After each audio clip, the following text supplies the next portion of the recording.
What's going on, everybody? This is dkdynamite, and today we're going to be talking about the secret rooms in DMZ, how to find and use keys around Al Mazrah, plus even more. Definitely stay tuned. But before we jump into that, be sure to hit that subscribe button down below, because we're very close to 100,000 subscribers here on the main channel. Really appreciate it. Also drop a like and turn notifications on to stay up to date with everything going on in Modern Warfare 2, WarZone 2, WarZone Mobile, and any other future Call of Duty as well. And I posted several recent videos talking all about different quests here in DMZ. The first one I made was in regards to the Chemist quest, in which you can then unlock the base M13 assault rifle, which is a brand new weapon here in season 1. Even posted a follow-up short to that talking about how you can even bypass that quest to instantly unlock the M13 without even killing the Chemist. I also made a video talking about the weapon case quest here on the map, allowing you to unlock up to 7 different rewards, which will include an OP blueprint and even a really cool operator skin, which happens to be the Chemist from the other quest here in DMZ. But there's still plenty more to dissect here in Modern Warfare 2's free-to-play extraction mode, so let's jump right into things. So in DMZ, there's tons, and I mean tons, of keys that you can find laying around Al Mazrah, which do open up a variety of different things such as lockboxes, suitcases, doors, and even denied areas.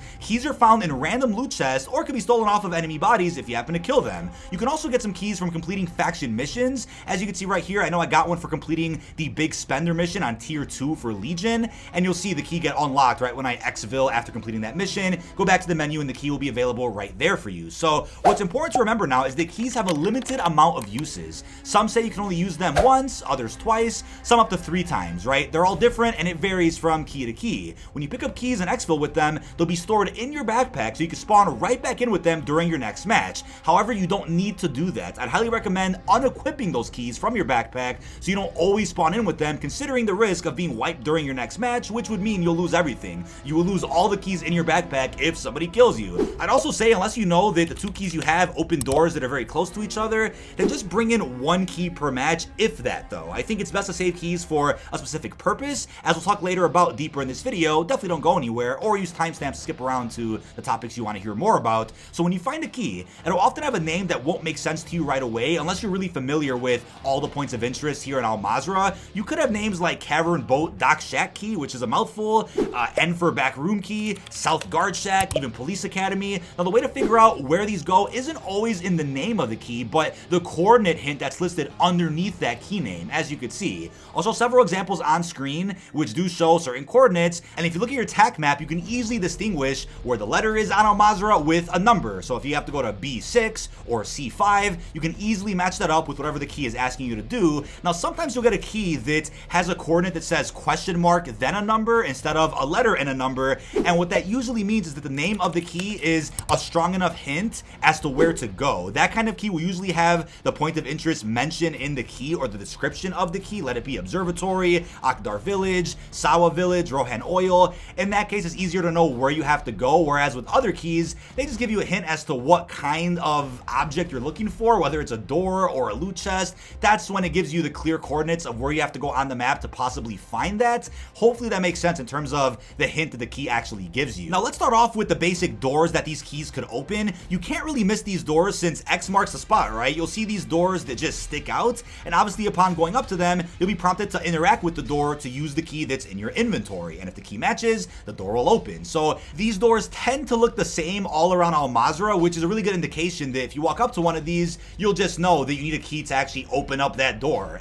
And I know the doors could slightly vary from time to time, but again, you'll always get a prompt when walking up to these that a key is required or that the door itself is locked and you just won't be able to go in unless you have the right key. But obviously with the keys, it's practically RNG. This is an open world sandbox experience. There's never a guarantee that you'll be able to go into a match of Al Mazrah and find specific keys for specific areas every time. That's just not how it works. Unless you do a faction mission, which will guarantee you a specific key, then you know you'll be able to access a certain area at some point if you manage to bring the key to that right location. Now here's another really cool example of what a key could actually open, and that is a toolbox. But as this one says, this is the Quarry Workers Lost Toolbox. And if you look at the hint on the map, it'll bring you to this general area, which is in Quarry. But if you're like, wait, what would a lost toolbox look like? Well, shout out to the lad himself, Rarity, who got the great idea to just check the water. There are very few underwater sections here in Quarry, so this particular little pond did stand out. And all of a sudden we went into the water, and what do you know? The toolbox is just sitting there right at the bottom.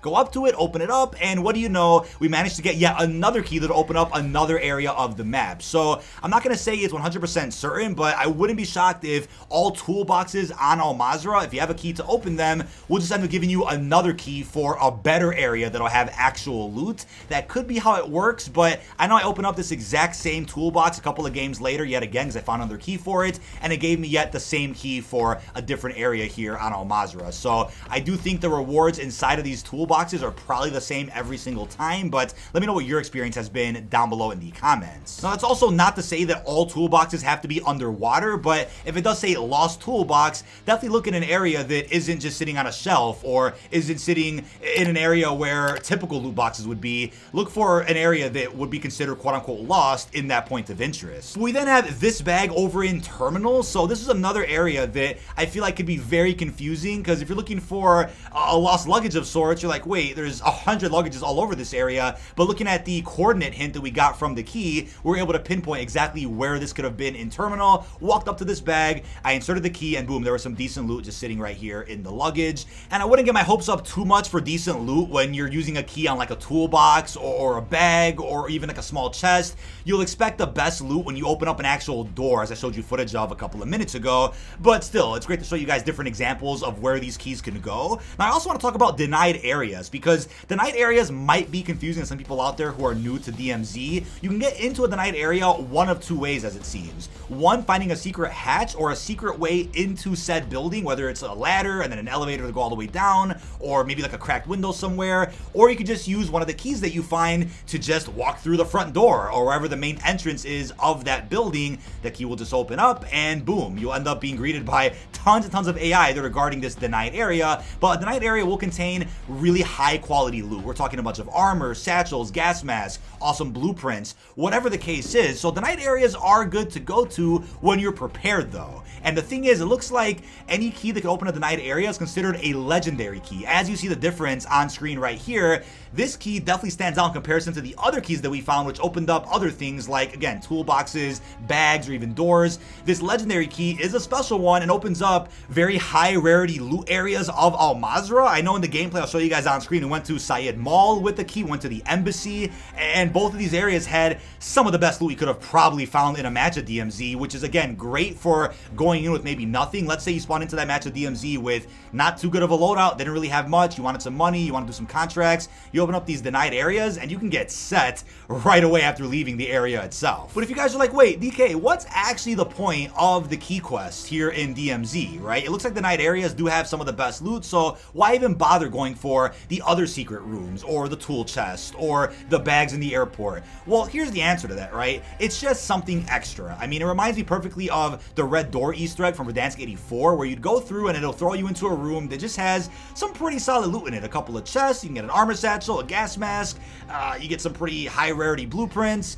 That is really what this is. It's kind of the equivalent of that, if I had to be honest with you. Not to say that you should go out of your way to do these, but if you happen to have a key and you know where it goes, just go to the area and see what's in there, because maybe you're down on some cash, you can get 5-10 grand or even more. Maybe you don't have the best secondary weapon and you can get a pretty cool beefed out sniper or beefed out shotgun with great attachments on them. That's really what these are for. I would say denied areas are where things get risky. You want to go in with a full squad that's stacked, or at least a full squad that's prepared to take out all the AI. But some of these other rooms don't have any AI in them, so might as well just check them out to see what you can get. It's really that simple. So although you can say most of these secret areas that you need keys to get into are kind of just like the bunkers from WarZone 1 maps, I will still say that the keys sort of act as insurance, or even a second layer of insurance on top of the insurance system we already have here in DMZ.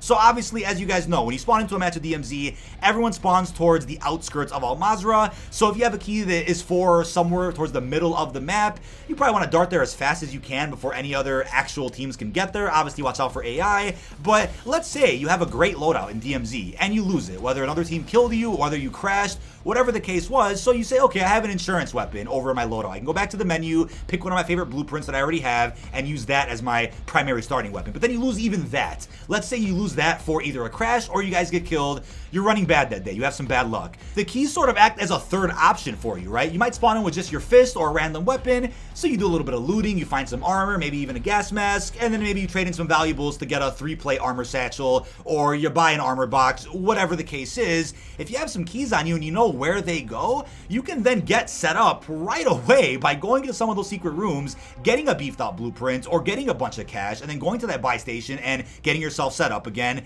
That's the point. I feel like patience is key when it comes to a mode like DMZ. You can't really speedrun anything here. Unless you're a professional or you got a stacked squad, you got to take your time with things. So you want to go into a match for the sole purpose of getting back on top, right? Getting your loadout back, getting some really comfortable equipment and weapons, making sure that maybe you're doing as many objectives as you can to kind of cut down your insurance timer if you maybe already used all your insurance blueprints. So using these keys can really help you get back on top again so that you can exfil and then go back into a new match for a primary objective you want to do, whether it's to go kill the chemist, whether it's to do weapon case quests, whether it's to do some other Easter eggs that get added in the future. Keys can help you get back on top to where you might have been yesterday before you unfortunately got a dev error or before you got third party or something unfortunate happened to where you lost everything you worked hard for. Now I also want to give a huge shout out to an up and coming Modern Warfare 2 YouTuber, I'm Jho. His link is down below in this video's description. Be sure to subscribe to him, show him some support. He's been posting individual videos as to where each key can go here in Al Mazrah. It actually helped out quite a bit when I was actually curious about where some of my keys went.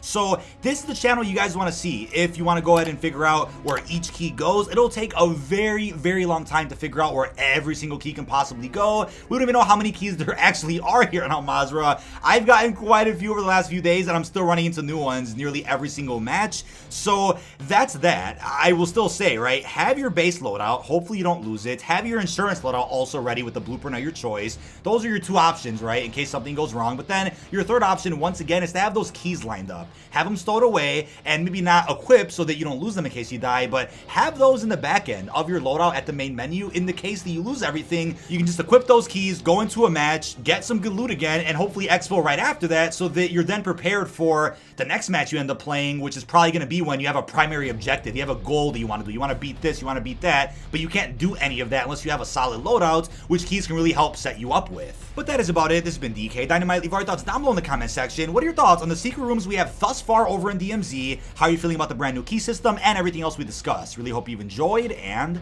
peace out, everybody.